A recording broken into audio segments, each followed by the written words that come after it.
Hey, you guys. So let's talk about personal life. It's usually the place I think most people should start, but not always, because I didn't actually start with personal life.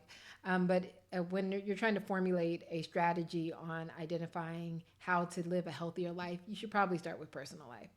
Okay, so what exactly is personal life? It's really about intention. It's about who you are being, who you want to be, and how that plays out. And so it may not seem intuitive how you do this. At least it wasn't for me.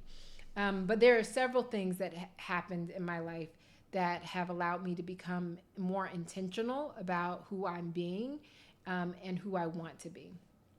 And so some of the things about my intention were sort of there from, I don't want to say from birth, but you're kind of born with certain things about your personality that are just sort of you, that have served you well, and that are a part of who you are. And so for me, health is part of my intention. It always has been. I remember as young as 11 when I was like, I want to be an OBGYN when I grow up, and really being interested in what kept people well. And there part of me wanted to be an herbalist. I mean, I went through very many derivations of something around health.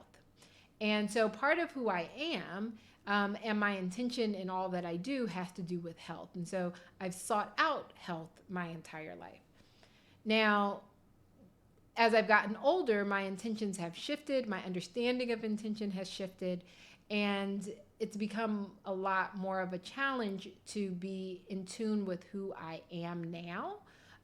When I was a kid, I don't know if at any of us as children, if we put a whole lot of thought into who we were. We were just being, right?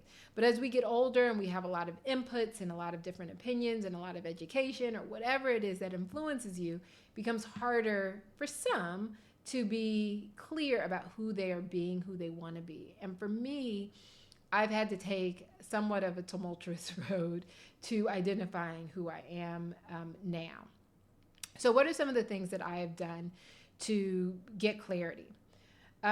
So, in my more recent years, I would say that a lot of my insight came out of trying to figure out who I was in my work. And because I had spent so many of my years focused on education and, following a certain like framework for life. And if you've been on this trajectory of like higher education, then you may be able to relate with me. It's like you go to high school, and then after high school you're going to college, and then after college you're going to medical school or law school or business school, or you're going to get a job. But it's very fixed trajectory, and particularly in medicine, there's a lot of framing the way you see the world. It's a lot of hierarchy about, you have your attendings, and then you have your chief resident, and then you have your residents, and you have your interns, and then you have your medical students. And so there's a lot of brainwashing. And I don't want to say it's necessarily a bad thing, but it's just very much a molding of who you are. And then you have, society telling you who you need to be. So I'm a woman. What does that mean? I went to a predominantly or a HBCU, and I was surrounded by amazing Black women, and having to figure out my life as it relates to other Black women, and then having to figure out my life as it relates to whiteness in this world. All of this, plays a role in who you are. And then, I got married, and then learning how to interact with someone on a day-to-day basis who you're making decisions with day in and day out. Then having children and how that shapes you. So there's so many things that shape you. And I found that when I hit around 40, I had accomplished a lot of the things that I had set out to do in my life. And I was not feeling exactly fulfilled in the way that I thought I would be fulfilling at 40. And so at that point, there was like a shift. So I want to make clear that there are phases to this, and you'll see me repeat this over and over again. Like, there were some very clear intentions early on in my life that I just sort of followed up until a certain point. And then around a certain point, in my late 30s, my early 40s, I started to feel uncomfortable in that person. And I started to feel like I needed to redevelop or relearn who I am now. And so that process of intention setting or personal life now is a new adventure. And so for me, what did I do? I remember one of the things that I did was, again, around work and figuring out who I was, you, who I was if I wasn't just a doctor, right?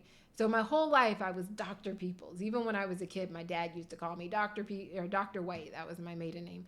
She would always call me by doctor. So my whole life I had attached myself to this identity of being a doctor.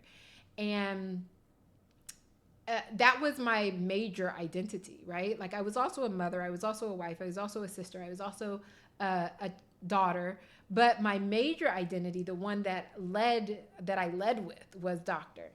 And when I again hit around 40, I was like, well, is there anything else to me outside of me being a doctor? Have I spent any time exploring what it means to be a wife or a mother or a daughter? And I kind of pushed those to the side for most of my life in an attempt to accomplish the things that I accomplished in my life. And I was ready for a change. And so it's interesting that it came to me through my work again, but in my attempt to start my own private practice, I had to do a lot of self-reflection about what I really wanted out of life, what my new purpose was, what fulfilled me. And so I was a part of this mentorship where the first year of me being in this mentorship was really about self-exploration. And this was really the first time that I took time to really think about who I was, who I wanted to be, and how I wanted to lead the rest of my life. So I think it kind of started, this sort of sense of intention started then. When I was developing my framework of working with clients, also that helped because I realized that to make any behavior change in life, you had to have a purpose behind it. You had to have an intention. And I had studied intention and goal setting and behavior change and all of this throughout my career, but it became very real when I was really trying to get people to make shifts in their behavior and then starting to correlate that to the shifts I was trying to make in my behavior and realizing that I had to get clear on my intentions. So I realized that had to be a part of my framework, which is why it's PersonalLife. It's the first one in my PeoplesLife prescriptions. But I still struggled. Even though it was a part of my framework, I still struggled with what did it look like in my life. So other things that helped me were therapy. So I've been in and out of therapy over the years. But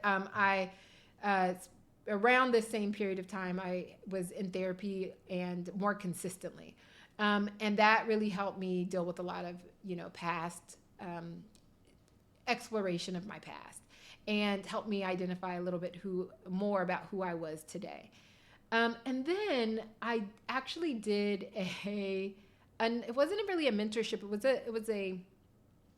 was a program called Evoke, and it was really about identifying who you were being. And this is the time where I really put intention behind identifying who I was.